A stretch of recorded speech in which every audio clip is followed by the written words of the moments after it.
Okay, y'all, so I realize it has been quite a while since I've done any uploading, and I sincerely apologize for that. Hopefully, I can make it up a little bit in today's video. We've got two tarantulas that need bigger homes, and this ought to be fun because both of them are old world, and both of them are baboon species, which, if you know anything about tarantulas in the hobby, the baboon species always have this reputation. 90% of the time it is undeserved. So that's what we've got for you today. We'll just start with this one right here. This is a freebie that I got from Tyler Kirk at the Spider Shop, probably 2 years ago. And it's just now getting big enough. I mean, it could stay in this enclosure a little bit longer, but we're going to go ahead and put it in probably its permanent home. The other one is smaller, and so it will probably need another rehouse later on. We're just putting it in a bigger home today, but this one will probably go in its permanent home. So as I mentioned, this is the Ceratojaurus marshalli, also known as the straight-horned baboon. As far as baboon tarantulas go, they don't really have that bad a reputation like the OBT and a few others do, but this one has been a bit spicy at times when it doesn't agree with what I'm doing. Usually if I drop a prey item in and startle it, or if I'm watering, it would usually throw up a bit of a threat posture. But to be honest, in my experience with the horned baboons, they're a lot like the Harpactira species, where they'll throw up a threat posture, but all it is a bluff. Whereas the OBTs, although their reputation is undeserved, they will throw up a threat posture and keep it up and actually try to bite you if you continue to antagonize them. So there's one, two, three molts, and it looks like I might have buried the spider in the substrate as I was digging. We're just going to be careful so we don't harm the spider. There it is. Now, from what I've been told about the horned baboon species, is that typically the females are the ones that get the large noticeable horn on their carapace.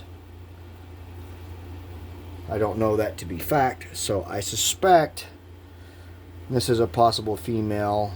If that is the case, this one has not given me any attitude so far. It's been more uncooperative, trying to go back into its hide. Hopefully I can get it out, and if it wants to hide, that's why I've got the crumpled up paper towels in the corner. If it decides to hide. Let me see if I can give you a look at it before I cup it and then get ready to put it in its new home. Bear with me, guys, working by myself here. But there it is, the straight horned baboon. I had a Ceratojaurus darlingi, which is the rear horned baboon, but I gave that to a friend of mine. Sorry, guys.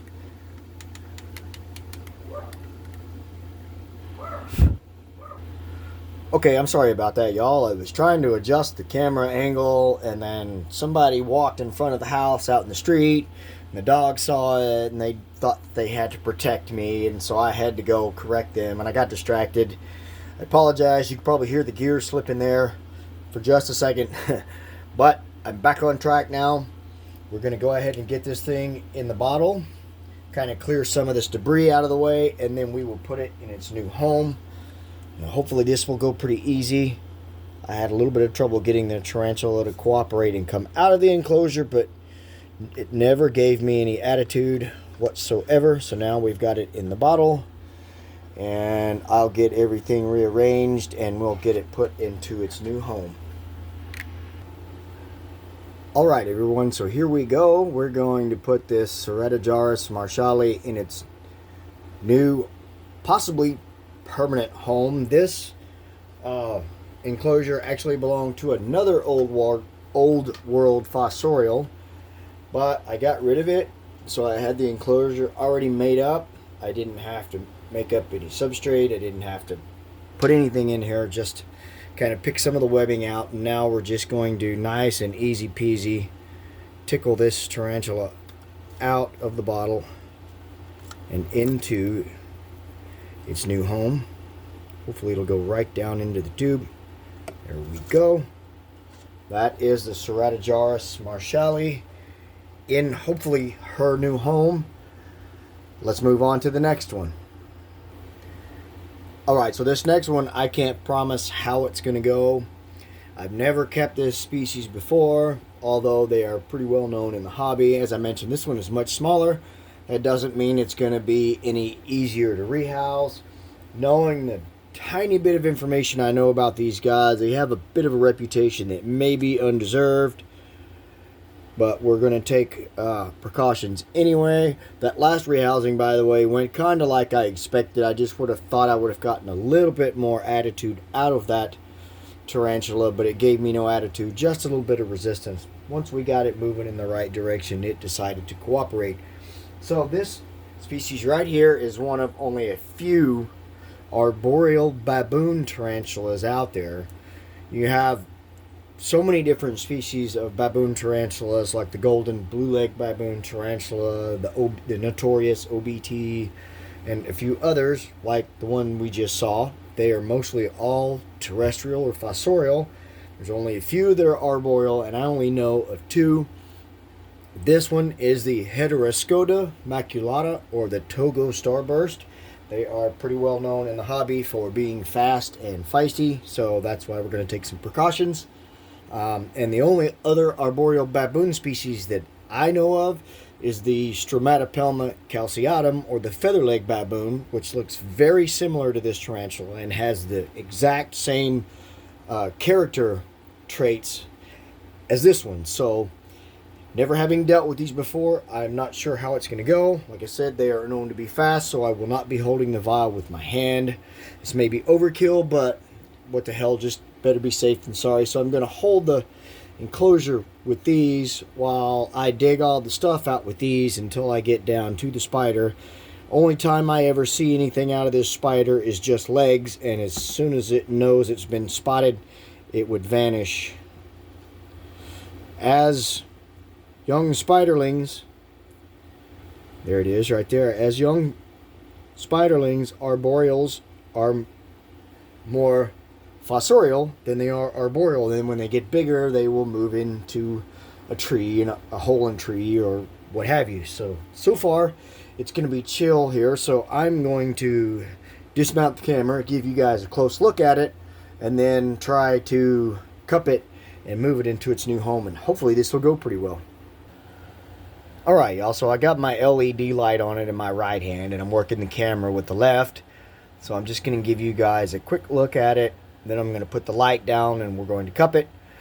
It's starting to show the adult patterns, but as they get older, they get more grayish, whitish than this one is now. Probably because with them staying more terrestrial or fossorial when they're younger, down closer to the earth, they need more of those earth tones, where then when they get up in the trees, the bark is kind of grayish, whitish, and so they blend in.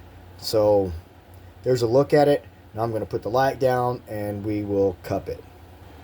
Okay, so as I mentioned, I've had this thing for about a year, and about all I ever see of it is legs. And like I said, once it knows it's been spotted, boom, it runs and hides. So I've got a feeling this is the last good look we'll get at this tarantula until probably the next time I have to rehouse it. So I'm going to go ahead and cup it and see how that goes. So far, so good. As I said, these guys are notorious for teleporting. So is the Stromatopelma calceatum. They are also known to be fast and very defensive, almost to the point of although no tarantula is aggressive, almost to that point from what I've heard. In my personal experience, I haven't really had too much trouble out of this one. It's just been more shy than anything, so let's hope that continues. I'm going to get the new enclosure, and we're going to put this baby in its new house. Alright, so here we go. One last look at it before we put it in its new home and don't see it again for a while.